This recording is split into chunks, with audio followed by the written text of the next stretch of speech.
Alappuzha കളക്ടറേറ്റിലേക്ക് transgenders നടത്തിയ പ്രതിഷേധ മാർച്ചിൽ സംഘർഷം. പീഡനക്കേസിൽ ആരോപണ വിധേയനായ ട്രാൻസ്ജെൻഡർ ജസ്റ്റിസ് ബോർഡിലെ ഇടത് പ്രതിനിധി ഋഗ്വേദിനെ പുറത്താക്കണമെന്നാവശ്യപ്പെട്ടുകൊണ്ടായിരുന്നു പ്രതിഷേധം. കളക്ടറേറ്റിലേക്ക് ഗേറ്റ് ചാടിക്കടക്കാൻ ശ്രമിച്ച പ്രവർത്തകരെ പോലീസ് തടഞ്ഞു. തുടർന്ന് നിലത്ത് കിടന്ന് പ്രതിഷേധിച്ച പ്രവർത്തകരെ അറസ്റ്റ് ചെയ്ത് നീക്കുകയായിരുന്നു.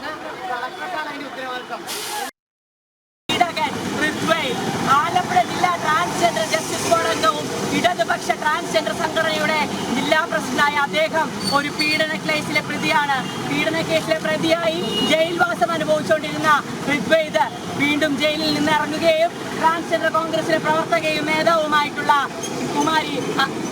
കുമാരി അന്നയുടെ വീട്ടിൽ വന്ന് കയറുകയും അവളെ ആക്രമിക്കുകയും അവളെ മർദ്ദിക്കുകയും കൊലപാതകപ്പെടുത്താനും ശ്രമിക്കുന്ന സാഹചര്യം ഉണ്ടായി.